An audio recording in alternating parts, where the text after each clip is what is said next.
පසුවත් සාකච්ඡා කරන්න පුළුවන්. සංචාරක ආයෝජන ව්‍යාපෘති සඳහා ජනාධිපති මන්දිර ලබා දීම. එතුමා මේකේ මේ පහුගිය දවස්වල මාධ්‍ය වාර්තාවක් පළ වුණා පිටස්තර පුද්ගලයන් 3000ක් පමණ මේවයින් අතර වෙලා තිබිලා තියෙනවා කියලා. ඒක සත්‍යතාවයක් තියනවාද? ඊළඟට මේ නඩත්තු වියතම් පෙර වර්ෂ වලට වැඩිද අඩුද කෝටි 3ක මුදලක් ගැන සාකච්ඡා වෙනවා මේ ප්‍රවෘත්තියේ. ඒ සත්‍යතාවයක් තියනවද එතුමා? ඔව් ඒ වාර්තාව දෝෂ සහිතයි. ඒ නිවැරදි නැහැ. සමහර කටයුතු සඳහා රජයේ නිලධාරීන් සාකච්ඡාවලට ජනාධිපති මන්දිරවලට කැඳවලා තියෙනවා. ඒ වගේම ආරක්ෂක නිලධාරීන් ප්‍රමාණයක් ඒවට විටින්ට ගිහිල්ලා තිබෙනවා. ඒ අරුණකොට ඊතරම් ප්‍රමාණයක් ඒවයි නවාතැන් ගත්තා කියන එක ඒක නිවැරදි කරුණක් නොවේ. ඒ පිළිබඳව අපි මාධ්‍ය නිවේදනයක් නිකුත් කළා තිබෙනවා. 2025 වර්ෂයේදී රට පුරා ඇති ජනාධිපති මන්දිරවල පුද්ගලයන් 3089ක් නවාතැන් අරන් මෑන් පළවෙති පොත අසත්‍ය වන අතර 2025 වර්ෂයේදී ජනාධිපති මන්දිර පරිසරවල පවතින වෙනත් ගොඩනැගිලි වල ආරක්ෂක අංශවලත් මාධ්‍ය සහ අනෙකුත් අංශවලත් නිලධාරීන් රාජකාරීමය අවශ්‍යතාව වෙනුවෙන් විවිධ අවස්ථාවල සහභාගී වෙලා තියෙනවා නවාතැන්ගෙන තියෙනවා. එහෙත් මේ නිලධාරීන් කිසියෙකු ජනාධිපති මන්දිරවල නවාතැන්ගෙන නැහැ. ඒ අනුව මේ පුවත අසත්‍යයි. අපි ඒ වියදම් ප්‍රමාණය ඉදිරිපත් කරලා තිබෙනවා. ඉතින් මේ කොහොමත් මේව නඩත්තු කරගෙන යාම සඳහා සහ ආරක්ෂාව සැපයීම සඳහා වන අත්‍යවශ්‍ය වියදම් ප්‍රමාණයක් පවතිනවා. මේ මොකද මම කලින් කිව්වා වගේ මේ කැබිනට් පත්‍රිකාවෙන් සඳහන් කරලා තිබෙනවා මේ ස්ථාන ආකර්ෂණීය ආකාරයෙන් සකස් කරපු වාස්තු විද්‍යාත්මක ඉහළ වටිනාකමක් සහිත ගොඩනැගිලි. ඒතර ඒවායේ නඩත්තුව සහ ආරක්ෂාව සම්බන්ධයෙන් රජයට වගකීමක් පවතිනවා. ඒ සඳහා අත්‍යවශ්‍ය වියදම් ප්‍රමාණයක් පවතිනවා. ඒ අර ජනාධිපතිරායි කටයුතු වෙනින් හෝ රජයේ වෙනත් කටයුතු වෙනින් ඒක යොදවගෙන නැහැ. කැබිනට් පන්සලේ 12 වෙනි යෝජනාවේ තියෙන්නේ පොඩ්ඩක් බෙදාගෙන අහමුද? දැන් හැමෝම එක ප්‍රශ්නයක් අහන්නේ. කරන ක්‍රියාවලිය පිළිබඳ තියෙන කැබිනට් තීන්දුවේ අපි 12 වෙනි යෝජනාව අන්තිමට ගමුද මුල් ටික කතා කරලා? ඒකද හැමෝම අහන්නේ. නෑ ඒක මම හිතන්නේ මුලින් කතා කරන්නේ හොඳයි වගේ. දැන් මේකේ දැන් කැබිනට් පත්‍රිකාවේ තියෙන නිසා තමයි මම 12 වෙනි එක අහන්න නැතුව මම අහන්නම් මේ පළවෙනියට මේකේ මේ යෝජනාව පිළිබඳ ජාතික ජන බලවේගයේ උපලේකම්වරයා කියලා තියෙනවා මේ ඊයේ මාධ්‍ය සාකච්ඡාවකදී මේක ජාතික ජන බලවේගයෙන් මතුවන යෝජනාවක් නෙවෙයි කියන එක හරි නැත්නම් අනුමැතියක් තිබුණ නැහැ කියන එක. එතකොට මේ යෝජනාව මැතිවරණ ප්‍රතිපත්ති ප්‍රකාශයේ තිබුණෙත් නැහැ. එතන මේකත් එක්ක තමයි බොහෝ දෙනෙක්ගේ ප්‍රධාන වශයෙන් මේක පැන නගින්නේ ඇයි කියන එක තව ටිකක් විස්තර කරන්න පුළුවන්ද? මොකද මේකේ සඳහන් වෙන්නේ අභියාචනාධිකරණය පිළිබඳ ප්‍රමුඛ කරලා. හැබැයි චෝදනා එල්ල වෙන්නේ මේක වත්මන් අගවිනිසුරුවරයාගේ කාලය දීර්ඝ කිරීමට කඩිමුඩියේ ගේන එකක් කියලා. ඉතින් ඒක පිළිබඳ ඇයි මේක මතුවෙන්නේ කියන එක විස්තර කරන්න පුළුවන්. අමතුමා ඒකටම අහන්නද අපිට තියෙන ප්‍රශ්නත්? අමතුමා දැන් මේක අධිකරණ ක්ෂේත්‍රයේ මේ අධිකරණ ඇමතිවරයාත් ඉන්න නිසාම අහන්නේ අධිකරණ ක්ෂේත්‍රයේ ඉන්න අධිකරණ සේවා සංගමය, නීතිඥ සංගමය. විපක්ෂයේ පක්ෂ එක මේසයකට අවිලා කරපු විරෝධතාවය පැත්තකින් තියමුකෝ. උතර ක්ෂේත්‍රයේ ඉන්න තව ඊට අදාළ අය සිවිල් සංවිධාන මුළු මේ දැඩි විරෝධයක් එල්ල කරා මෙහෙම එකක් කරන්න යනවා කරන්න එපා මේක අධිකරණයේ ස්වාධීනත්වයට මේක දැඩි බලපෑමක් එල්ල වෙනවා කියලා. ඒ තරම් විරෝධයක් තීද්දී ඇයි ඔබතුමන්ලා මේක කරන්නේ? එතකොට අධිකරණ සේවා පද්ධතියෙන්ම මේ විරෝධය ගොඩනගෙන ආකාරයක් අපිට පේන්න තියෙනවා මැතිතුමා. හරි.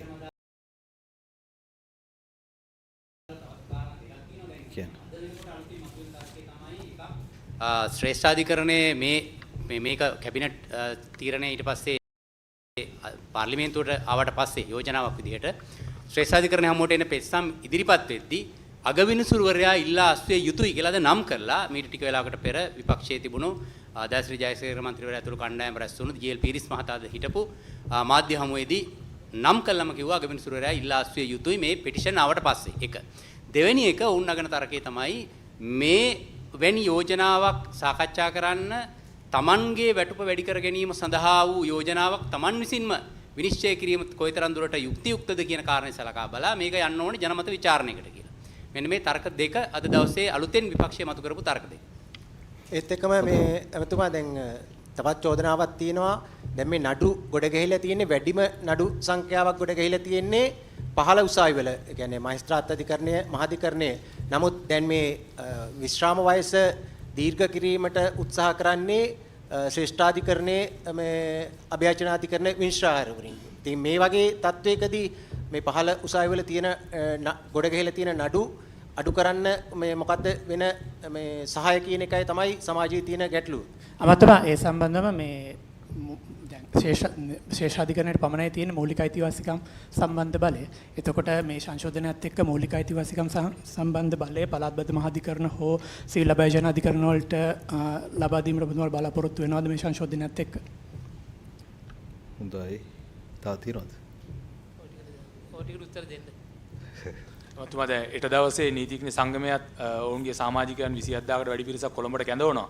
ඒකෙදී යම්කිසි යෝජනා තීන්දුව අරගෙන ඔබට රජයට බලපෑමක් කරොත් ඔබතුමාලා මීට කලින් මම දන්නවා අධ්‍යාපන පනතක් ගෙනල්ලා ওই වගේම මේ විමලීර වංශ අධ්‍යාපන අමාත්‍යාංශිකව හිටපු ගමන් ඒක බැක් කරා. ඒ වගේ ඊට දවසේ ඔවුන් බලපෑමක් කරොත් ආපහු මේක රිවර්ස් කරනවද? ඒ වගේම මේ සංශෝධනය ගෙන්න කලින් අදාළ පාර්ශ්ව නීතිඥ සංගමයේ වගේ සංවිධානවල සමග සාකච්ඡා කළාද? හොඳයි.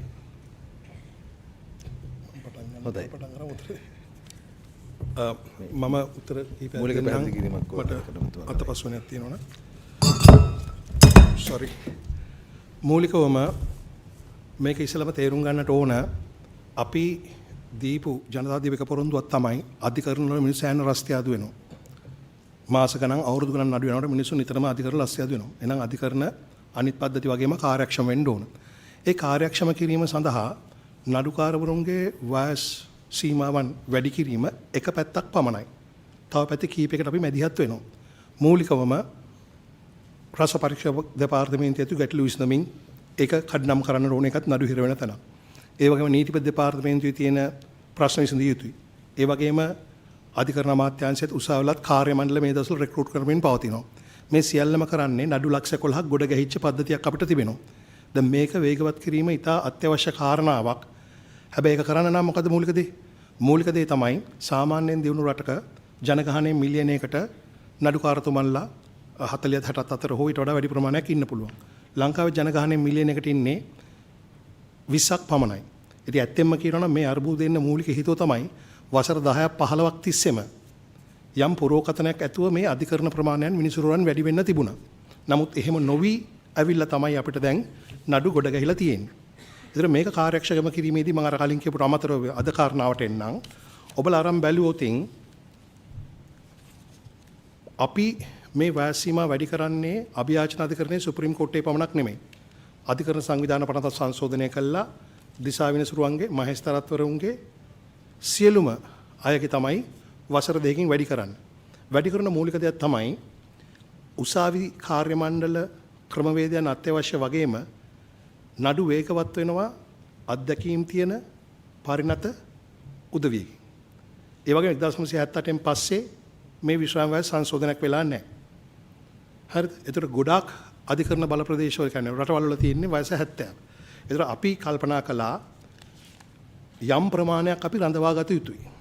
රඳවන්න නම් ඔවුන් අවුරුදු 60කින් විශ්‍රාම යනවා නම් මහාධිකරණය. ඒ කියන්නේ උන්ට තව අවුරුදු 7ක් 8ක් ඔහුගේ දැනුම කියන්නේ අනිත් වෘත්තීන්ට වගේ මේක තියෙන දේ තමයි නඩුකාරතුමන්ලාගේ ඒ පරිණතභාවය අත්දැකීම් වැඩි වෙන්න නීතියක් ඩෙවලොප් වෙනවා නඩු කාර්යක්ෂමත් කරගන්න පුළුවන්. ඒ හේතුව මත පිහිටලා තමයි අපි සමස්තයක් වශයෙන් වැඩි කිරීම කරන්න උත්සාහ කරන්නේ මේ යෝජනාව හරහා. ඒ වගේම මේක අද ඊයේ ආපු එකකුත් නෙමෙයි. 2016 නීති සංගමයට යෝජනා කරලා තිනවා කෝට් ඔෆ් අපීල් ජජස්ලාගේ වැඩි කරන්න අනිත් ඒවා ඇතුලේ. ඒ වගේම රවුෆ් හකීම් මහත්තයා පාර්ලිමේන්තු අනුකාරක සභාවක 2015 16 වසරේ මේ වැඩි කිරීම ගැන කතා කරලා තිබෙනවා. ඒ වගේම මම හිතන්නේ මේක 2017 වගේ ඉඳලා නිතරම වෘත්තීය කතා වෙච්ච දෙයක්. එතකොට පහුගිය වකවානුව තුල මට නීති සංගමය විසින් සැලකිරීම වෙලා තිබෙනවා. ඒක හරි. ඒවැ කරුණු අපි සැලකිල්ලට ගත්තා. ඒ වගේම උන් ප්‍රෙස් කොන්ෆරන්සස් තියලා කියන ඒවත් අපි ඒ ආකාරයට බාරගත්තා. ඒ වගේම ඔබතුමන්ලා කතා කරා අර ජුඩිෂල් සර්විස් ඇසෝසියේෂන් නඩුකාරතුමන්ලා වුණුත් මට ලිපියක් කියලා දෙනවා. මම හිතන්නේ ජනාධිපතිතුමාටත් යවලා ඇති. ඒකේ උන්ගේ කන්සර්න්ස් කීපයක් කියනවා. අපි ඒවත් සැලකිල්ලට ගත්තා. නමුත් එතන අර නඩුකාරතුමන්ලා 65 දෙනෙක් තමයි තීන්දුව කරන්නේ ඒකමතිකව මේක කරන්න. නමුත් ඒ සංගමයේම ඉන්නවා නඩුකාරතුමන්ලා 294ක්.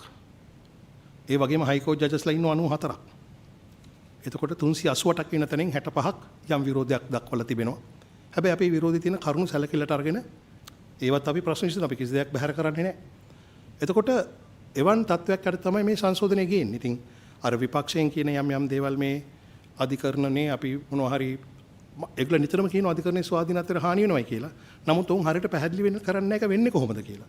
දැන් උදාහරණයක් වශයෙන් අපි තනි පුද්ගලයෙක් ඉලක්ක කරගෙන මේ වැඩිවීම කරනවා නම් එහෙම නැත්නම් සුප්‍රීම කෝට් පමණක් ඉලක්ක කරගෙන වෙනවා නම් ওই තර්කණය ගේන්න පුළුවන්. නමුත් එහෙම කරන්න හැකියාවක් නැපි හැමෝගෙම තමයි වැඩි කරන්නේ. අනිත් කාරණාව මට දැන් මේ සාකච්ඡාවේ අහපු ප්‍රශ්නයක් මම හිතන්නේ මේ අර නඩු අහන එක. දැන් මේ නඩුව ෆයිල් කරොත් එහෙම CJ ඉල්ලාස් වෙන්න ඕන කියන එක දාසිරි මන්ත්‍රීතුමාට එහෙම කියන්න අයිතිය තියෙනවා. නමුත් අපි ප්‍රතිපාදන අරන් බැලුවොත් මේ රටේ නඩු අහන්න තියෙන්නේ මේ අධිකරණය තමයි.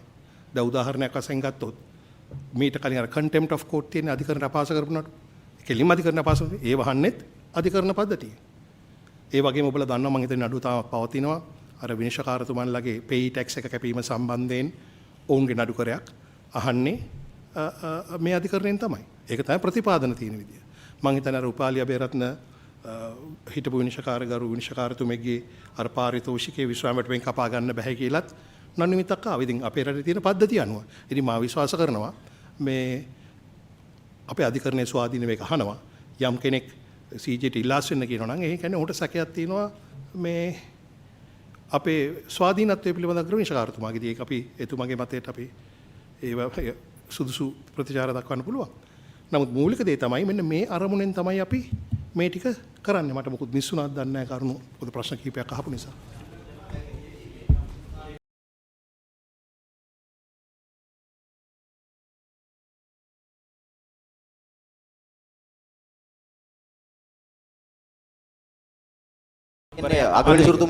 අගවිනිසුරුතුමා සම්බන්ධයෙන් මෙතන මූලික කාරණේ හැම පැත්තෙම ගොඩ නැගෙන්නේ ඔබතුමා පැහැදිලි කරාට මේකයි හේතුව කියලා.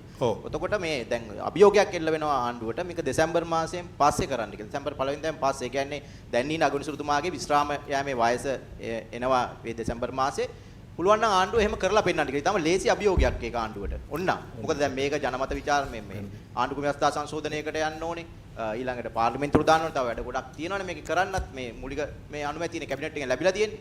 ඔබතුමාලට ඒක ඒ අභියෝගේ බාර ගන්න පුළුවන්ද? ඒ වගේම ඔබතුමා කියවන අධිකරණයේ ස්වාධීනත්වයට මේකේ වෙන බලපෑම මොකක්ද කියලා හරියට පැහැදිලි කරලා නැහැ කියලා. ඔය අධිකරණ සේවා සංගමය මම හිතන්නේ ඔබතුමාත් අධිකරණ සේවා සංගමයේ ඒ නිවේදනයේ මාතෘතිව තියෙනවා. ශ්‍රී ලංකා අධිකරණ සේවා සංගමයේ උන් කරුණු පහක් දක්වනවා ගරු ඇමතුමා මේ ඒකේ ස්වාධීනත්වය මේ පහළට වැටෙන හැටි. මම ඕන ඔබතුමාට ඉදිරිපත් කරන්න. කරුණු පහ කෙටියෙන්. පළවෙනි එක තියෙනවා යෝජිත සංශෝධනයත් සමග ඉදිරි වසර දෙකක කාලය තුල අධිකරණ නිලධාරීන්ගේ ඉහළ අධිකරණයට හෝ ශ්‍රේණියකට උසස් වීම සම්පූර්ණයෙන්ම ඇන හිටිනවා කියලා. මහාධිකරණයට උසස් වීම සඳහා ගතවන කාලය තවත් වසර දෙකකින් දීර්ඝ වෙනවා කියලා. මහාධිකරණයටපත් වීමේ ක්‍රමවේදයේ අසමතුලිතතාවයේ වර්ධනය වීම හා අධිකරණයේ වෘත්තීය විනිසුරු සංයුතිය දැඩි ලෙස පහත වැටෙනවා කියලා. ඊළඟ කාරණය වෘත්තීය අභිප්‍රේරණය බිඳ වැටෙනවා කියලා. අධිකරණ සේවයේ ආකර්ෂණය අඩුවීම නිසා දක්ෂ තරුණ නීතිඥයන් වෙනත් මාර්ගවලට වගේ කාරණාත් තියෙනවා. එතකොට අර එක පුද්ගලයෙක්වම ඉලක්ක කරගෙන මම මුලින් කිව්වා වගේ ඔහුගේ කාලය දිගු කරන්න මම දැන් මේක මේ ආණ්ඩු කඩිමුඩියේ කරන්නේ. ඒ චෝදනාවට මොකද්ද අධිකරණ මැතිතුමා දෙන පිළිතුර? මම කතා කරන්න.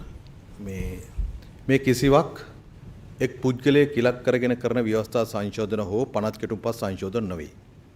සමහර කෙනෙක් එහෙම කියනවා නම් අතීත අත්දැකීම් අනුව කෙනෙකුට සැකයක් තියෙන පුළුවන් ව්‍යවස්ථා සංශෝධනයක් ගේන්නේ එහෙම තනි පුද්ගලෙක් ඉලක්ක කරගෙනද කියලා. කිසිසේත්ම තනි පුද්ගලෙක් ඉලක්ක කරගත් සංශෝධනයක් නොවේ. මොකද අපිට 2024 සැප්තැම්බර් මාසයේ සහ නොවැම්බර් මාසයේදී මේ රටේ ජනතාව වරමක් ලබා දීලා තිබෙනවා. නීතිය අධිකරණය පිළිබඳව විශ්වාසය ඇති කරන්නත් මේ ගොඩ ගැහිලා තියෙන නඩු ක්‍රමානුකූලව අඩු කරලා ජනතාවට සහනයක් සපයන්නත්. මම කියන්නම් අපේ ප්‍රතිපත්ති ප්‍රකාශයේ තිබෙන්නේ අධිකරණය මගින් ස්වාධීනව හා කාර්යක්ෂම යුක්තිය පස්සනලීම මෙන්ම මහජනයාට ඒ ක්‍රියාවලිය පිළිබඳ ඇති විශ්වාසයත් නීතිය ආධිපත්‍ය ස්ථාපිත කිරීමෙහිලා අතිශය වැදගත් වේ.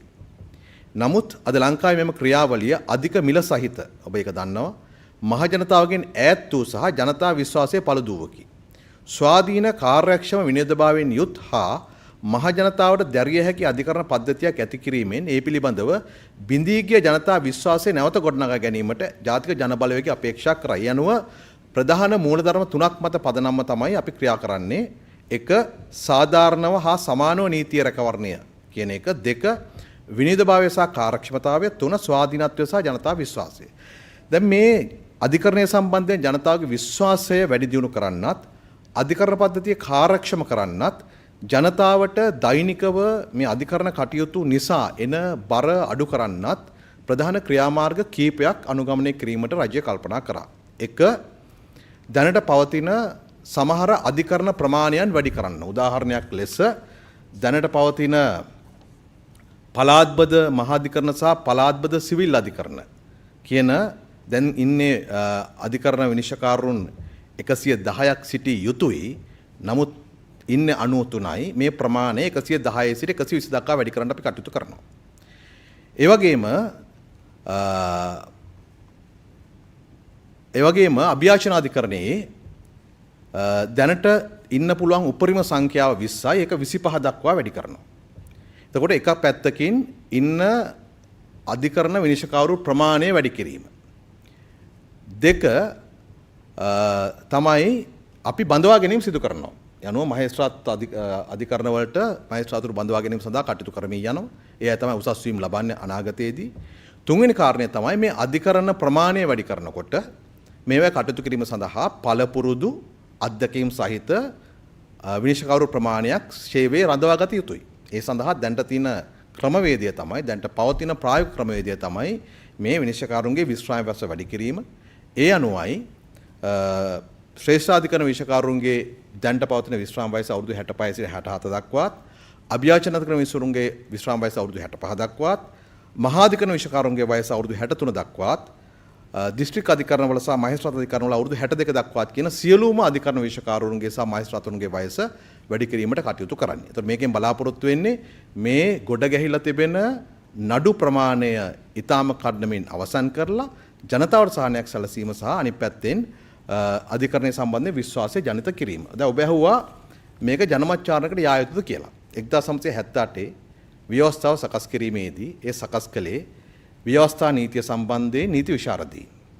ඔවුන් ජනමත විචාරණයකට යා යුතු වගන්ති ප්‍රමාණයක් ව්‍යවස්ථාවේ නිශ්චිතව සඳහන් කරලා තිබෙනවා.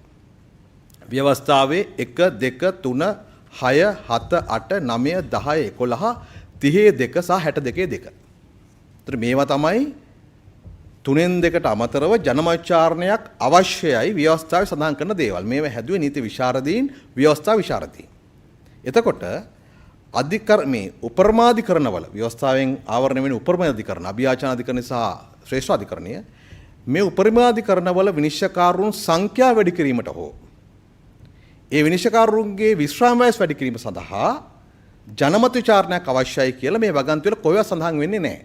මම දන්නේ ඇයි නාමල් රාජපක්ෂ හරි දයාසිරි ජයසේකර හරි රනිල් වික්‍රමසිංහ හරි නීතිඥයොත් වෙලත් ව්‍යවස්ථාව පරිහරණය කරලා ව්‍යවස්ථා නීතිය දැනගෙන ව්‍යවස්ථාවේ ජනමත විචාරණයක් අවශ්‍ය කරන වගන්ති තිබියදී ඕනෙකට ජනමත විචාරණයක් කියන සූත්‍රය කියන්නේ ඇයි කියලා එහෙම ජනමත විචාරණ තියන්නට බෑ.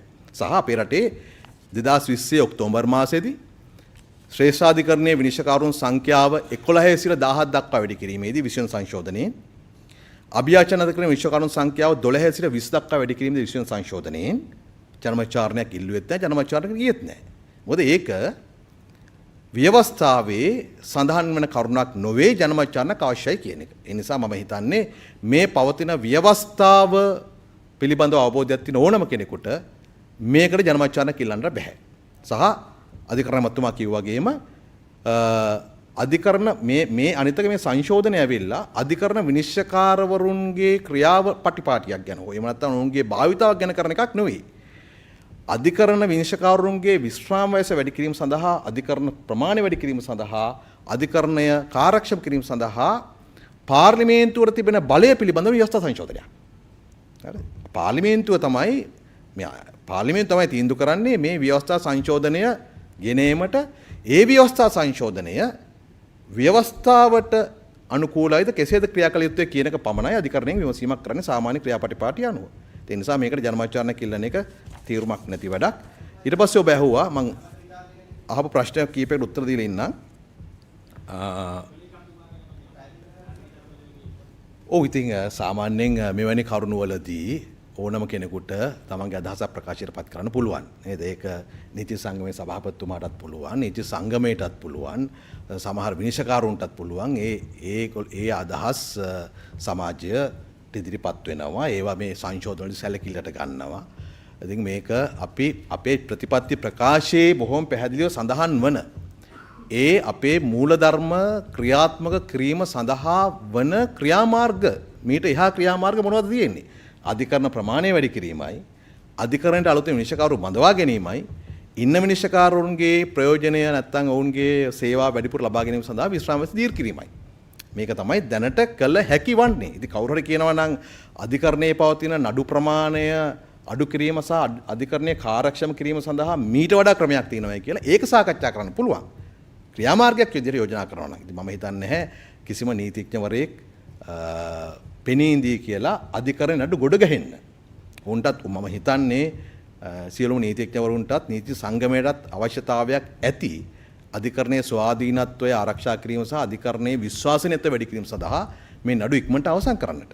ඉතින් ඒ අර්ථයෙන් ගත්තට පස්සේදී මේක ජනතාව වෙනුවෙන් කළ යුතුම දෙයක් මේ මොහොතේදී. ඒක තමයි අපි කරලා තිබෙන්නේ. මම කලින් කිව්වා වගේම එකක් තමයි අපි බලාපොරොත්තු වෙනවා දැනට දැන් අභියාචනාධිකරණයේ සඳහා අභියාචනයක් ඉදිරිපත් කරන්නට නඩුවක් ගොනු කරන්නට කොළඹටම එන්නට ඕන. හැබැයි සමහර ප්‍රදේශවල අභියාචනාධිකරණයට නඩු ඉදිරිපත් කිරීම සඳහා විශාල ප්‍රමාණයක් ඉන්නවා. ඒ දුර බැහැරට එන්නත් ඕන. අපි තෝරාගත් මේ පළාත්බද සිවිල් අභියාචනාධිකරණ කීපයක අභියාචනාධිකරණ විනිශ්චයකාරු යම් නිශ්චිත කාලයකට ඔවුන්ට එතන කටයුතු ලබා දීලා ඒ තමන්ගේ ප්‍රදේශවල නැත්නම් ඒ නඩු අභියාචන නඩු වැඩිපුර තියෙන ප්‍රදේශවල අභියාචනාධිකරණ විනිශ්චයකාරුන් කීප දෙනෙක් පත් කළේ නඩු අභියාචන නඩු අහන්නට කටයුතු කරනවා. ඒකට අග්‍ර විනිශ්චයකාරතුමාට බලයක් පවතිනවා. ඒ වගේ මහාධිකරණ වල නඩු ගොඩ ගැහිලා තියෙන තැන් කීපයක් පවතින. උදාහරණයක් හැටියට දැන්ට වාර්තා වෙන හැටියට කුරුණෑගල 1403ක්, මාතර 1453ක්, මීගමුව 1500ක්. මේ ඉලක්කමෙන් කිව්වට දැන් මේ කොළඹ 3435ක් මේ ආදී හැටියට විශාල වශයෙන් අභියාචනාධිකරණ නඩු මේ මහාධිකරණ නඩු ගොඩ ගැහිලා තිබෙනවා. මේ සඳහා තමයි අඩු ගානේ කොළඹින් පිට තවත් මහාධිකරණ කීපයක් ගොඩනැගීමේ අවශ්‍යතාවය පවතිනවා. ඒතර මේ පුරප්පාඩුත් පුරවලා අලුතෙන් මහාධිකරණ කීපයක් ගොඩනගන්නත් මේකේ අපේ බලාපොරොත්තුවක් තිබෙනවා.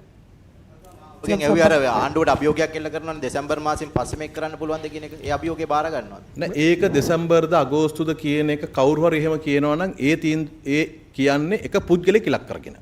අපි මේ ගෙනහලා තියෙන පුද්ගලෙක් ඉලක්ක කරගෙන නෙවෙයි. අපිට මේ මොහොතේදී ඉන්න අග්‍රවිශකාරතුමා කවුද කියන එකට වඩා සමස්ත අධිකරණ පද්ධතියේ ශ්‍රේෂ්ඨාධිකරණයේ ඉඳලා මහේස්ත්‍රාත් අධිකරණයේ දක්වා වන සියලුම විනිශ්චයකාරුන් සහ මහේස්ත්‍රාත්වරුන් සම්බන්ධයෙන් තමයි මේ ගෙනත් තිබෙන්නේ. ආණ්ඩුව කිසිසේත්ම තනි පුද්ගලික ඉලක්ක කරගෙන ව්‍යවස්ථා සංශෝධනයක් හරි පනත් සංශෝධනයක් හරි ගේන්නේ නැහැ. ඒගොල්ලන්ට ප්‍රශ්නයක් තිබෙනවා නම් ඒකට මට උත්තර දෙන්න බෑ. ඒක ඒගොල්ලන්ගේ ප්‍රශ්නයක්. ඒ ජනමත විචාරණය කියපු නිසා අධිකරණ මැතිතුමා ඉන්න නිසා ඒක මා වැරදි නම් ඔබතුමා නිවැරදි කරන්න. දැන් ජනමත විචාරණයකට යන්න වෙනවා නම් වෙන්නේ දැන් මේක අභියෝගයට ලක් කරොත් ශේෂ්ත්‍රාධිකරණයෙන් එහෙම මත විමසුමකට යන්න කියලා දැනුම් දුන්නොත්නේ. එහෙම දෙයක් කරන්න පුළුවන්ද අධිකරණ මැතිතුමා ඔබතුමාගේ ක්ෂේත්‍ර නිසා මම අහන්නේ. මෙහෙමයි අර මම පැහැදිලිව කිව්වේ අව නලින්ද ඇමතුමා කියප එක හරි. මොකද මේකේ 83 ව්‍යවස්ථා 83ම කියනවා කොයි වගන්ති සංශෝධනය කරනවද ජනමත විචාරණයකට යන්න ඕනේ කියලා. ආටිකල්ස් 1 2 3 6 7 8 9 10 11. දැන් අපි එකකටවත් අත්තිල සංශෝධනය කරන්නේ නැහැ. ඉතින් මම නීතිඥවරයෙක් වශයෙන් මගේ මතය වෙන්නේ මේක ජනමත විචාරණයකට යන්න ඕනේ නැහැ කියන තැන. එහෙම දුන්නොත් ජනමත විචාරණයට යන්න ඕන. නමුත් මම හිතන්නේ නැහැ එහෙම වෙයි කියලා. මොකද නලින් දමතුමා කිව්ව ආකාරයටම අර 20 වෙනි සංශෝධනය කියනකොට නඩුකාරතුමාලාගේ සංඛ්‍යාව වැඩි කරා කියලා ජනමත විචාරණයක් යන්න උනේ නැහැ නේ. ඉතින් මේකත් වෙයි කියලා එහෙම වෙයි කියලා මම හිතන්නේ නැහැ. නමුත් සුප්‍රීම කෝට් එක කියනවා නම් යන්න ඕන කියලා මම දන්නේ නැහැ මොන පදනමෙන්ද කියලා. කිව්වොත් ඒක කරන්න ඕන.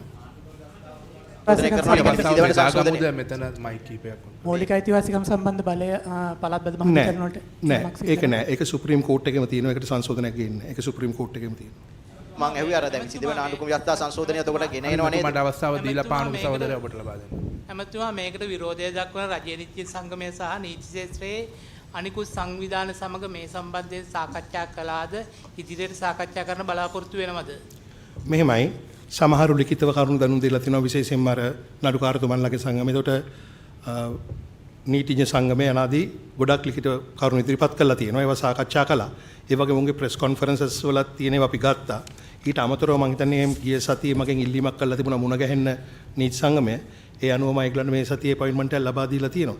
ඒ සාකච්ඡාවල් ගන්නවා. ඒක අහන්න නැතුව ඉන්නේ. ඔව් අනිත් එක මම තව කරුණක් ඉදිරිපත් කරන්න. දැන් මේ අපි කලේ මේ මොහොතේ ජනතාවගේ අවශ්‍යතාවයක් වෙනුවෙන් මේ ව්‍යවස්ථා සංශෝධනයක් සහ පනත් සංශෝධනයකට කටයුතු කරන එක ආරම්භ කරපු එක. හැබැයි මේ අවශ්‍යතාවය පවතින්නේ සෑහෙන කාලයක ඉඳලා.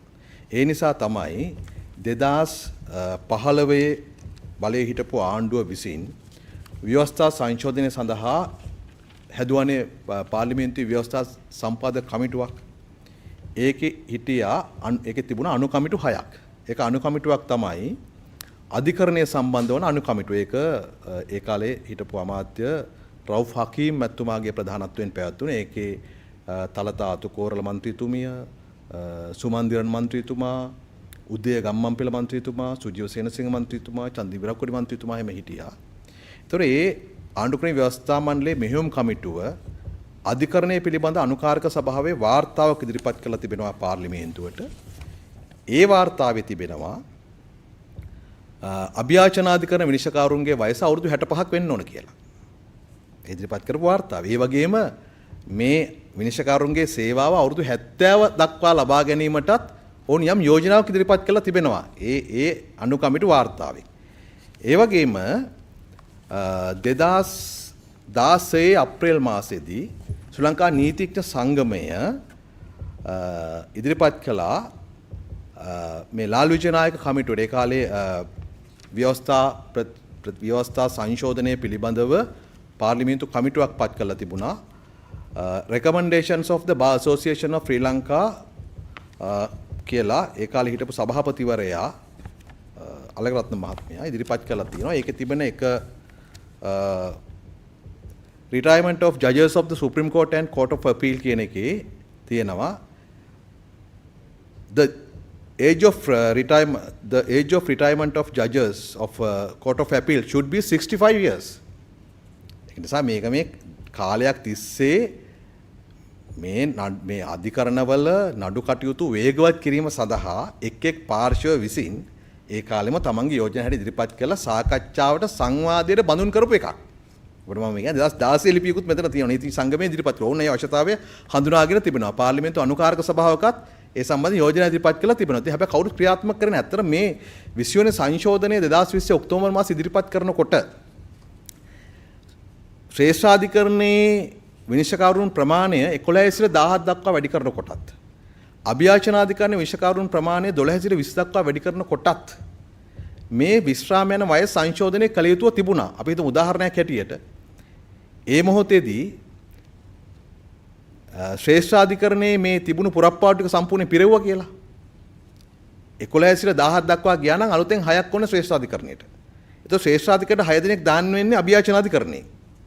ඒතකොට අභියාචනාධිකරණයේ 12 සිට 20 දක්වා වැඩි කරනකොට තව අලුතෙන් 8 දෙනෙක් ඕන. ඒතකොට එහෙම ගත්තොත් එහෙම සැලකියුතු ප්‍රමාණයක් විනිශ්චයකාරවරුන් ඒ වෙලාවේදී පිරවිය යුතුව තිබුණා. නමුත් ඒකෙදි විශ්‍රාම යන වයස දීර්ඝ කරේ නැහැ. ඒක කරන්නේ නැතුව විනිශ්චයකාරු ප්‍රමාණය විතරක් මේ ව්‍යවස්ථා සංශෝධනයෙන් සංශෝධනය කළා දුන්නා. නිසා මේ මොහොතේ කල යුතුව තිබුණු කවුරුත් අවශ්‍යතාවය හඳුනාගත් එකක්. නමුත් මොකක් හරි හේතුවක් උඩ ඒගොල්ලෝ කරන්නේ නැතුව ඇති. හැබැයි මේ මොහොතේදී මේක අත්‍යවශ්‍යව පවතිනවා. මොකද මේ නඩු කටයුතු වේගවත් කිරීම සහ අනිත් පැත්තෙන් අධිකරණයේ විශ්වාසය තහවුරු කිරීම සඳහා. අපතුමා අනිකාරණය තමයි දැන් මේ පුරප්පාඩු පුරවන්නේ නැහැ කියන එක. දැන් අපතුමා කියපු නිසා ඔය කියන ශ්‍රේෂ්ඨාධිකරණය අභියාචනාධිකරණය දැන් මේ පුරප්පාඩු ටික පුරවලා ඉන්න කියලා කියනවනේ. දැන් මේ වෙලාවේ කියන්න පුළුවන් ද පුරප්පාඩු ටික? මේ සඳහා මම හිතන්නේ කටයුතු කරමින් යනවා.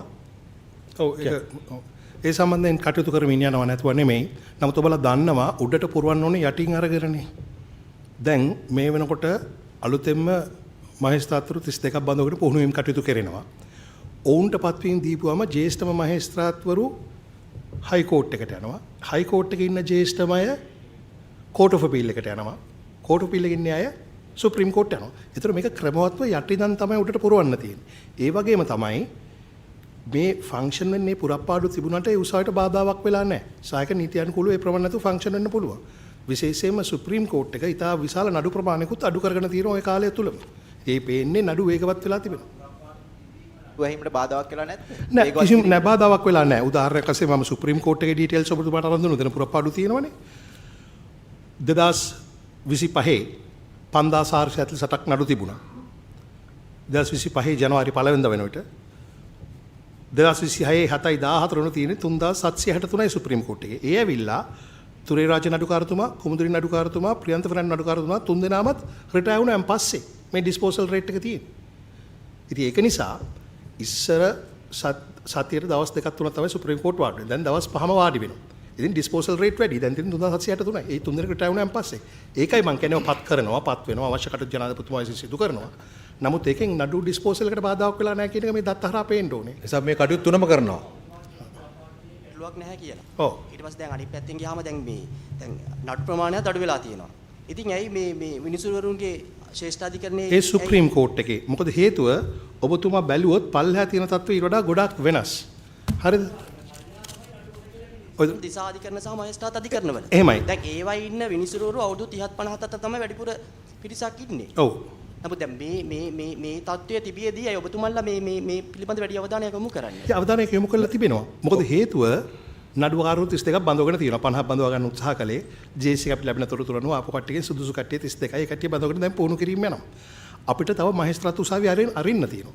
තව කොළඹ පිට මහාධිකරණ 11ක් පමණ විවෘත කරන්න තියෙනවා. නඩුකාරතුමන්ලා අවශ්‍යයි. ඉතින් ඒක නිසා මේ පුරප්පාඩු පුරවීමත් ඒ ජනාධිපතිතුමා තින් කරනවා නොකරනවා නෙමෙයි. නමුත් මම කලින් පෙන්නුවේ දත්ත ටික අපිට අනිවාර්යයෙන්ම තව නඩුකාරතුමන්ලා වැඩි කරන්න වෙනවා. මම අර කලින් කියපු ඔබ තව ප්‍රශ්නයකට එකක් ඇහුවා අර අවුරුදු දෙකක් යනකම් කාටවත් ප්‍රොමෝෂන් හම්බෙන්නේ නැද්ද කියලා. ඒක වැරදි. ඔව් ඒක තමයි. ඒක වැරදි. හේතුවක් කියලා වැරදිද මම හිතන්නේ සමහර මේ ව්‍යවස්ථා සංශෝධනයේ සහ පනත් සංශෝධනයේ පිළිබඳව පූර්ණ අවබෝධයක් නැතුව ඒවා කටයුතු කරලා වෙන්නට පුළුවන්. මොකද මේ මහේස්ත්‍රාත් අධිකරණ සහ විශේෂයෙන් මහාධිකරණ ප්‍රමාණය වැඩි කරාම සහ ඒවයි පුරප්පාඩු පිරිවීමට කටයුතු කරාම අවුරුදු දෙකක් කාටවත් අර මල සමයක් නැත්තම් ප්‍රොමෝෂන් නැති කාලයක් එන්නේ නැහැ.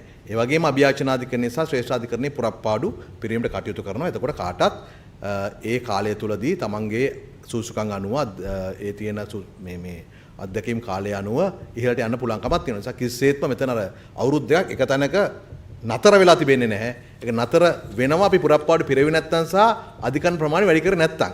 ඒතර අපි ඒ දෙකත් කරනවා. ඒ නිසා මේක තේරුම් ගන්න අපි මහාධිකරණය ඇතුළු අධිකරණ ප්‍රමාණයත් වැඩි කරමින් විනිශ්චයකාරු බඳවා ගැනීමත් වැඩි කරමින් යන අතරේ තමයි මේ ශ්‍රම වාසය වැඩි කරන්නේ. මේ කරුණු තුන විසින්ම තමයි අධිකරණයේ කාර්යක්ෂමතාවය වැඩි වෙන්නේ. කරුණ මේ අපි මෙතුමල්ලා දෙන්න.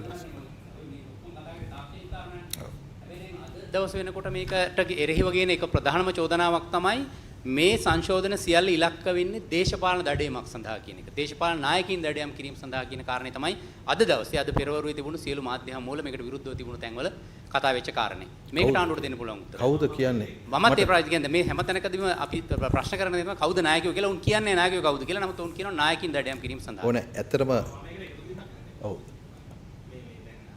දිනේදී අධිකරණතුමාට සමහරට උත්තරයක් දෙන්න පුළුවන්. අද දිනේදී තීන්දුවක් ලැබුණානේ බදුල්ල මහාධිකරණය තුල. එතකොට පැහැදිලිවම පාර්ලිමේන්තුවේදී චෝදනා එල්ල වුණා මේ අදාළ මේ ට්‍රොට්ස්කි මේ ජයරාමන් ට්‍රොට්ස්කි විනිසුරුතුමාව මුණ ගැහිලා යම්කිසි කතා කරා එහෙම බලපෑම් කරා කියලා ඍජුව පාර්ලිමේන්තුවෙත් කිව්වා. මේ වෙද්දි Facebook page තියෙනවා fake page dark room වගේ විවිධ නම් වලින් මේ page හදපු අය මේ page හරහා විවිධ විදිහට මේ විනිසුරුවරු තීන්දුව දෙන එක ගැන ලියනවා. උදාහරණයක් විදිහට මම කිව්වා අද දුන්න තීන්දුව ගැනත් එහෙම ලිව්වා. එතකොට මේවා විනිසුරුවරු තීන්දුව දෙන අයව ටාගට් කරලා ඇටැක් කිරීමක් තියෙනවා මේ අර මේ විපක්ෂයේ සමහර කණ්ඩායම් මේක පාර්ලිමේන්තුව ඇතුලේ කියනවා. ඒතර මේවා අපි ආණ්ඩුව හැටියට කියන්න තියෙන්නේ පාර්ලිමේන්තු වරප්‍රසාදවලට මුවා වෙලා කවුරු හරි කිව්වා නම් ඕනෑම විනිශ්චයකාරයෙක් එක්ක කතා බහ කරලා නඩු තීන්දුවක් ලබා දුන්නා කියලා ඒවා නඩු පවරන්න පුළුවන් හැටියට ලියද කියන්නේ. ඕනෑම YouTube හරි සමාජ මාධ්‍යයක් ඒක ඇවිල්ලා කියන්න ප්‍රසිද්ධියේ මෙහෙම කිව්වයි කියලා. එතකොට මම හිතනවා අධිකරණයේ ස්වාධීනත්වය වෙනුවෙන් අධිකරණයේ ඒ සම්බන්ධයෙන් කටයුතු කරයි කියලා. අනිත් එක මේ දැන් ඔය එහෙම කියනවා නම් මම ඒක ඇහුවේ නම් කවුද කියලා.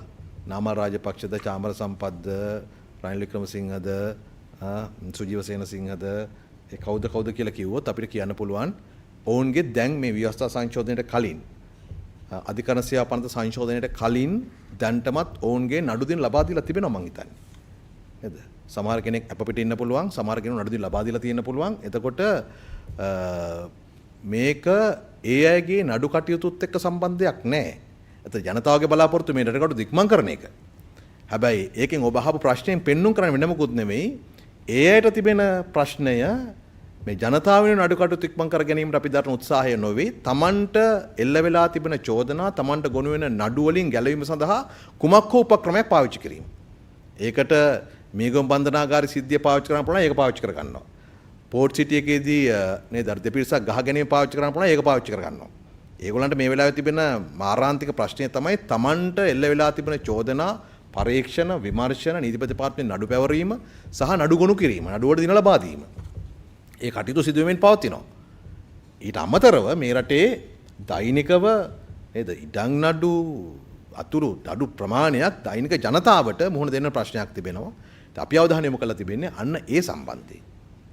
කැබිනට් හම්බුනේ මේ පනත් කෙඩුපත සංශෝධන කිව්වා 2015 ආණ්ඩුක්‍රම ව්‍යවස්ථා සංශෝධනයක් පිළිබඳ මේ පත් කරපු කමිටුවෙත් මේක ගැන සාකච්ඡාවට බඳුන් වුණා කියලා. දැන් ඇත්තටම එතකොට ඒ ආණ්ඩුක්‍රම ව්‍යවස්ථා සංශෝධන කමිටුවේ මහජන අදහස් විමසීමට හිටියෙත් ඔය නීතිඥ ලාල් විජේනායක මෙතුමා තමයි හිටියේ ඒකේ සභාපති විදියට. එතකොට ඒ කරන්න හදපු ව්‍යවස්ථා සංශෝධනයේට සමාජයේ ලොකු විරෝධතාවයක් ඇති වුණා. ඒ ඇතිවීමත් එක්ක මේ අවසානයේ සිද්ධ වුණේ ආණ්ඩු පෙරලියක් දක්වා ගියා. දැන් ඔබතුමාලා මේ ක්‍රියාව සත්භාවයෙන් කරනවා නම් ඇත්තටම ඔබතුමාලගේ ප්‍රතිපත්ති ප්‍රකාශයේම තිබුණේ නව ආණ්ඩුක්‍රම ව්‍යවස්ථාවකට යනවා කියන එක. දැන් ඒකට යන්න ඔබතුමාලට ඕන තරම් කාල සීමාවක් තිබුණා. නමුත් ඒකට නොයා දැන් මේ ආණ්ඩුක්‍රම ව්‍යවස්ථාවේ එක කොටසක් විතරක් සංශෝධනයකට ඇයි මේ කඩිමිටියේ සූදානම් වෙන්නේ? ආණ්ඩුක්‍රම ව්‍යවස්ථා සංශෝධනය කියන්නේ ඉතාම පුළුල් කටයුත්තක්. ඒකට ජනතාවට සාකච්ඡා කිරීමට ප්‍රමාණවත් කාලයක් අවකාශයක් ලබා දිය යුතුයි. මොකද ඒක තිබෙන එක වගන්තියක් සංශෝධනයක් ගැන නොවේ තිබෙන්නේ. ඒ ව්‍යවස්ථාවක් අපි හදනවා නම් ඉදිරි දශක කිහිපය සඳහාම හදන යලි වෙනස් කිරීම වලට භාජනය නොවන ව්‍යවස්ථා බවට පත් විය යුතුයි. ජනතාවගේ පමණක් නෙවෙයි පාර්ලිමේන්තුව තුල උපරිම වශයෙන් සංවාද කළ යුතුයි. ඔය හදන්න හදපු ව්‍යවස්ථාව පිළිබඳව 80 දෙවතාවක් ප්‍රධාන ව්‍යවස්ථා සම්පාදක මණ්ඩලය හැටියට සාකච්ඡා කළා. මේ තිබෙන්නේ අනු කමිටු. ඒ අනු කමිටු වල බන්දුරුගුණ වර්ධනත් එක්ක අනු කමිටු සභාපතිවරයෙක් හැටියට හිටියා. ඒ අනු කමිටු වාර්තා ඉදිරිපත් කළා තිබුණා. අතන අනු කමිටු වාර්තා වලට ජනතාව විරුද්ධ වුණා නැද්ද කියන එකක්වත් සාකච්ඡාවට ලක් වුණේ නැහැ. ඒ පාර්ලිමේන්තුවේ තමයි සාකච්ඡා වුණේ. හැබැයි මේවා ඉදිරිපත් කළා තිබෙනවා. ජනතාව සංවාද කළා තිබෙනවා. මම හිතන්නේ පොදුවේ ඇහුවොත් ඔබ ගිහිලා සාමාන්‍ය පුරවැසියෙකුගෙන් නඩු කටයුතු ඉක්මන් වෙනවට ඔබ කැමති නැද්ද කියලා ඒ සියලු දෙනා කැමතියි. නඩු කටයුතු ඉක්මන් වෙනවට අකමැති පිරිසක් ඉන්නවා. ඔබ අර කලින් සඳහන් කරපු මේ පහුගිය ආණ්ඩුවල ඉඳලා විවිධ දූෂණ චෝදනා අපරාධ කප්පම් ගැනීම මිනිමැරුම් ආදී චෝදනා එල්ල වෙලා දැන් නඩු විභාග වෙමින් පවතින අය. ඒගොල්ලෝ අලුතෙන් මහාධිකරණ හදනවට විරුද්ධයි. නේද? අපි අලුතෙන් මහා ත්‍රිපුද්ගල අධිකරණ දානට ඒකටත් විරුද්ධයි. විශ්‍රාම යන වාසි දික්කරණ විරුද්ධයි විනිශ්චයකාරරුන්ගේ. ඒකට ඔක්කොටම විරුද්ධයි. ඒගොල්ලෝ කැමති ඕනනම් අධිකරණ පද්ධතිය වහලා දාලා ඒගොල්ලන් නිකන් ඉන්න පුළුවන්. නමුත් අපිට ඕනකම තිබෙන්නේ ඒවත් ඇතුළුව සියලු දේවල් ඉක්මන් කරන්න. එකක් එකතු කරන්න අවසරයි. අපි ටෙරන් කරන්න ගොඩ එකතු කරන්න විතරක්. අපිට නඩු ටික විසඳා ගැනීමේ ගැටලුව තියෙන්නේ දැන්. අර නලින් දැමතුමා කිව්වා වගේ දීර්ඝ කාලයක් බලාගෙන ඉන්න අපහසුයි. නඩු ලක්ෂ 11ක් තියෙනවා මිනිස්සු උසාවියේ රස්තිය අඳුනක නවත්තන්න ඕන. අපි මේ කරන්නේ ඊටාම සීමිත කාර්යයක්. ඒක දැන් කළ යුතු දෙයක්. ඒක පසුව කළ යුතු දෙයක් නෙමෙයි. මම අහනසාගලිය දැන් දේශපාලන වශයෙන් දැන් ඔබතුමා කියව හැටියට එයාට ප්‍රශ්න තිබෙන්න පුළුවන්. දැන් නීතිඥ සංගමය කියලා කියන්නේ වෘත්තීය සංවිධානයක්.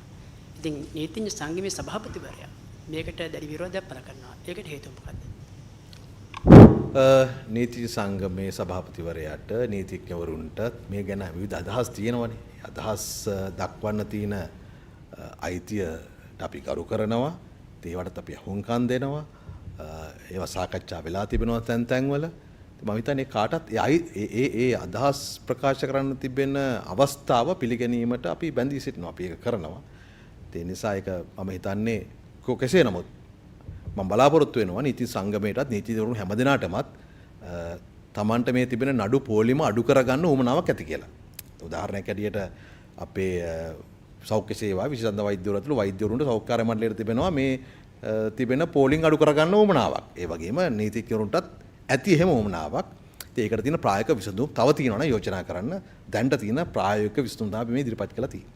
ඔබතුමා කියන විදිහට අධිකරණ පද්ධතිය අධිකරණ ගොඩනැගිලි මහාධිකරණ අලුතෙන් පිහිටවන එක නඩු ඇසීමට කාලය ඉක්මන් කිරීමට හේතුවක් වෙනවා. බොහෝ තරකයක් ඉදිරිපත් වෙන මේ විශ්‍රාම වයස දිගු කිරීමෙන් කොහොමද නඩු ඉක්මනින් අහන්නේ කියන එක තමයි එන්නේ. දැන් අර කියන කාරණා කරන්න හැමතෙම කාලයක් යනවනේ අධිකරණ පද්ධතිය හදාගෙන එන්න. අර මේ රජයේ ගොඩනැගිලිත් තාම හරියට අනුයුක්ත කරලා නැහනේ අලුත් අධිකරණ වලට. ඒතර මේ විශ්‍රාම වයස කියන එක දික් කර පමණින් ඒ කියන්නේ රැය එළිය වෙනකන් නඩු අහනවද, සෙනසුරාදා ඉදත් අහනවද, පොය දවසෙත් අහනවද? ඒ වගේ ඒවා කරලා ඉක්මන් කරන්න කියන කාරණා. නෑ එහෙම නෙමෙයි ඔබතුමා එක මම පැහැදිලි කරන්නම් තව. ඔව් අපි අධිකරණ හතක් පිහිටවලා තියෙනවා. ඉදිරියට තව අධිකරණ 11ක් විතර අරින්නත් ඕනේ. බිල්ඩින් හදාගෙන ඉන්න වෙන්නේ නැහැ. සමහරවිට තියෙන රජයේ බිල්ඩින් අරගෙන තමයි මේව අධිකරණ පරිවර්තන වෙන්නේ. මේ අපි විශ්‍රාම වයස දීර්ඝ කරන්නේ යම් නඩුකාරතුමෙක්ගේ වෘත්තීය දැනුම සහ පරිණතභාවයත් නඩු ඇසීම වේගවත් වීමට එක හේතුවක්. මෙතන නීති සමහරව දකින්න ඇති සමහර උසාවිල තරුණ නඩුකාරතුමන්ලා ඉන්න අවස්ථාවලදී යම් තීන්දුව ගැනීමට උන් යම් කාලයක් ගන්න එක වරදක් නැහැ. ඒ ගන්න ඕනේ. මොකද වුණොත් තව ජ්‍යෙෂ්ඨයෙක්ගෙන් විමසලා උපදෙස් ගන්න අවස්ථා තියෙන එක සාමාන්‍යයි. ඒසේ සිදුවිය යුතුයි. මම මේ පෙන්눔 කරන්න උත්සාහ කරන්නේ ඒ පරිණත දැනුම තියෙන උදවිය ඉන්නකොට නීති අර්ථකථන වුණත් සෑහෙන වේගයකින් කරන්න පුළුවන්. දැන් උදාහරණයක් වශයෙන් ගන්නකො මෙහෙම මේ රටේ අධිකරණවල කොච්චර නඩු භාණ්ඩ ගොඩ ගැහිලා තිබුණාද? කොච්චර ගොඩ ගැහිලා තිබුණාද? හැම තැනම යකඩ බඩු ගෙඩ ගැහිලා තිබුණා.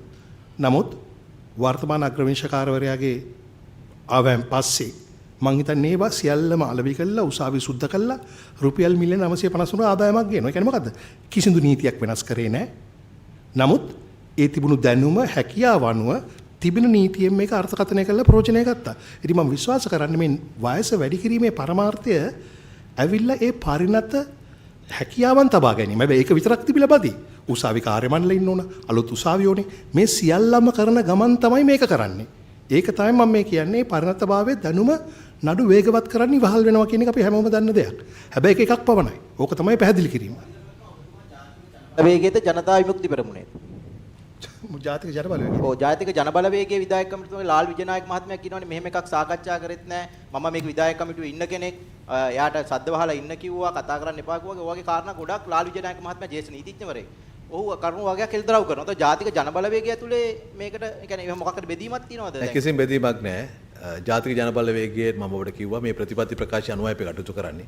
ප්‍රතිපත්ති ප්‍රකාශය අපි ජනතාවට කියලා තිබෙනවා මේ නඩු කටයුතු වේගවත් කරලා ජනතාවට තිබෙන බර අඩු කරන්නට ඒ පීඩනය අඩු කරන්නට සහ අධිකරණය සම්බන්ධයෙන් විශ්වාසය ඇති කරන්න කටයුතු කරනවායි කියලා. ඒ සම්බන්ධව අපි ක්‍රියාමාර්ග ගන්නවා. ඒකේ කොටසක් හැටියට තමයි මේ සංශෝධනය ගෙන එන්නේ. ඒ නිසා මේකේ එහෙම බෙදීමක් කොහෙවත් නැහැ. මං කිව්වේ ඉතින් කාටත් ඕනෑම සංශෝධනයක් ගැන ඕනෑම ඒක ව්‍යවස්ථා වෙන්න පුළුවන්, පනතක් වෙන්න පුළුවන්. ඕනෑම කෙනෙකුට අදහසක් දරන්න අවස්ථාවක් තියෙනවනේ. ඒක ප්‍රජාතන්ත්‍රවාදී රටක තියෙන භාවිතාවක්නේ. ඉතින් ඒකට අපි ගරු කරනවා. ඒ අනුව කාටකටත් අදහස් දක්වන්න පුළුවන්.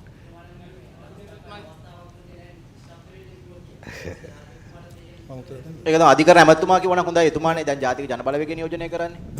අපි ඔක්කොම ජාතික ජන බලවේගය තමයි. මෙහෙයුම් කමිටුවේ ලාල් විජයනායක මහත්තයා අදහස් දැක්වුවා. ඔහුට කවුරුත් කටවහ ගන්න කිව්වේ නැහැ. මොකද මම මෙතන හිටියා. හරිද? ඔහු අදහස් දැක්වුවා. ඔහු ලිඛිතවත් පසු අදහස් ඉදිරිපත් කළා තියෙනවා. ඉතින් ඒක නිසා මම ඔය කටවහගෙන ඉන්නවා කියවපු එක හොව එකක් මන් දන්නේ නැහැ. අපේ සියලු දෙනාම අදහස් දැක්වුවාන් පස්සේ අවසානයේදී පොදුවේ අපි තීන්දුව කරනවා මොකද්ද කරන්න ඕනේ කියන එක නිසා ලාල් විජයනායක මහත්තයා අදහස් දැක්වුවා. ජන බලවේගය ඔයකින් රැස්වීමේදී මේකට එකඟයි කියන එක. නෑ මෙහෙමයි. ආණ්ඩුව කරන්නේ පක්ෂෙම නෙමෙයිනේ. පක්ෂේ ප්‍රතිපත්ති අපි ආණ්ඩුවට අනුගත කරගන්නවා.